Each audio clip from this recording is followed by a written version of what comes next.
پاکستان کا نام روشن کیا۔ یہ علاقہ زندہ دلی، ثقافتی فخر اور روایتی ماحول کی علامت ہے۔ ان مثبت پہلوؤں کو بھارتی فلم نے مکمل طور پر نظر انداز کیا۔ اب چلتے ہیں اس کے دوسرے حصے یعنی گینگ وار کا تلخ ماضی اور دو متضاد کردار کی جانب۔ یہ حقیقت ہے ناظرین کہ 1980 اور 1990 کی دہائی میں لیاری جرائم پیشہ گروہوں کے زیر اثر آیا۔ یہ وہ تاریک دور تھا جب دو متضاد کرداروں کی وجہ سے یہ علاقہ منفی خبروں کی زینت برآ رہا۔ عبد الرحمان بلوچ المعروف رحمان ڈکیت کی کہانی لیاری میں جرائم کے عروج کی کہانی ہے۔ اس نے اپنے گروہ کو منظم کیا، بطخوری اور اغوا کی وارداتوں میں ملوث دکھائی دیا۔ لیاری کی تنگ اور پیچیدہ گلیوں کا فائدہ اٹھاتے ہوئے اس نے ایک ایسا طاقتور نیٹ ورک قائم کیا جہاں ریاستی اداروں کا آزادانہ داخلہ تقریباً ناممکن تھا۔ گولیوں، ہینڈ گرینیڈ اور بھاری اسلحہ کا استعمال معمول بن چکا تھا، جس کی وجہ سے لیاری کے اسکول، بازار اور روزمرہ کی زندگی ٹھہر سی گئی تھی۔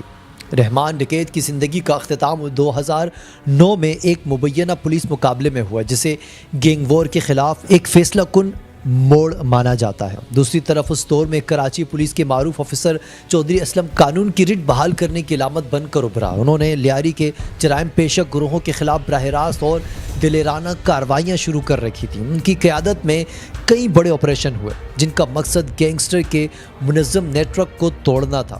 انہوں نے ذاتی طور پر کئی حملے برداشت کیے اور اپنی جان کو خطرے میں ڈال کر گینگسٹرز کو ختم کرنے کی مکمل کوششوں میں مصروف رہا۔ وہ کراچی میں بدامنی کے خلاف جنگ کا ایک بڑا چہرہ سمجھا جاتا تھا۔ یہاں یہ بات صاف ہے کہ پاکستان کے اندر ہی ایسے کردار موجود تھے جنہوں نے اس گینگ وار کو جنم دیا اور ایسے ہیرو بھی موجود تھے جنہوں نے اسے ختم کیا، لیکن دھرندر نے ہماری اپنی کہانی کو اپنا دشمن دکھانے کی بھرپور کوشش کی۔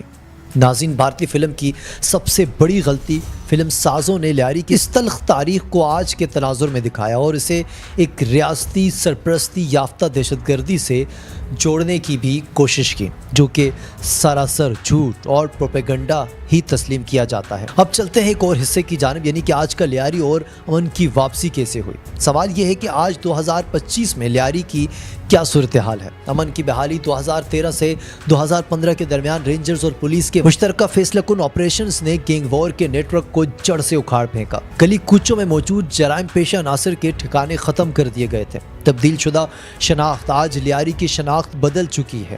لیاری میں سرگرم تنظیموں کے گینگ وار تقریباً ختم کر دیے گئے ہیں۔ بازار بحال ہو چکے ہیں، لوگ آزادانہ نقل و حرکت کرتے ہیں۔ آج کے لیاری کا نوجوان فٹ بال کا بوٹ پہنتا ہے، ہینڈ گرینیڈ نہیں استعمال کرتا، وہ باکسنگ کی ٹریننگ کرتا ہے، گینگ وار نہیں بنتا۔ یہ علاقہ اب امن، ترقی اور فخر کی علامت سمجھا جاتا ہے۔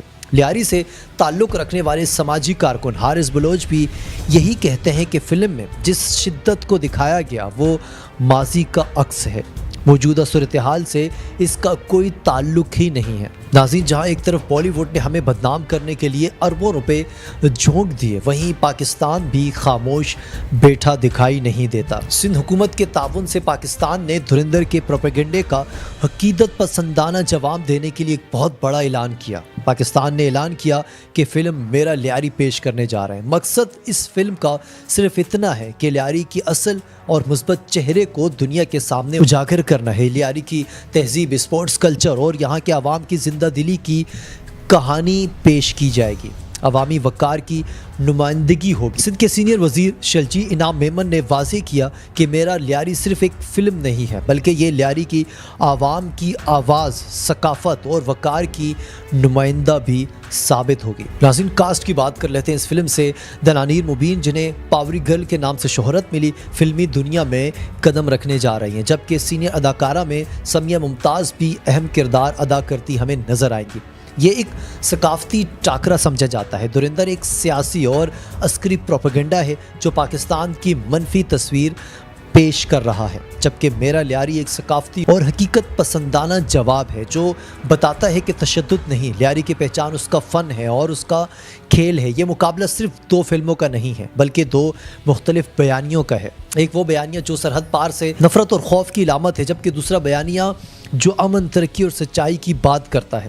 تو دوستو، یہ تھی اس پورے معاملے کی حقیقت۔ پروپیگنڈا فلمیں عارضی طور پر سینما گھر تو بھر سکتی ہیں لیکن سچائی کو زیادہ دیر چھپایا نہیں جا سکتا۔ یہ ہم پاکستانی اپنی تاریخ، اپنی ثقافت اور اپنے شہروں کی کہانیاں خود سنانے کی بھرپور صلاحیت رکھتے ہیں۔ ناظرین، ہمیں آپ کی رائے جاننا ہے، کیا آپ کو لگتا ہے کہ میرا لیاری دھرندر کے منفی اثرات کو زائل کر پائے گی؟ نیچے کامنٹس میں جائیں، اپنی رائے کا اظہار ضرور کیجیے۔ اگلی بار تک کے لیے مجھے اجازت دیجیے، پھر ہوگی آپ سے ملاقات۔ اللہ حافظ۔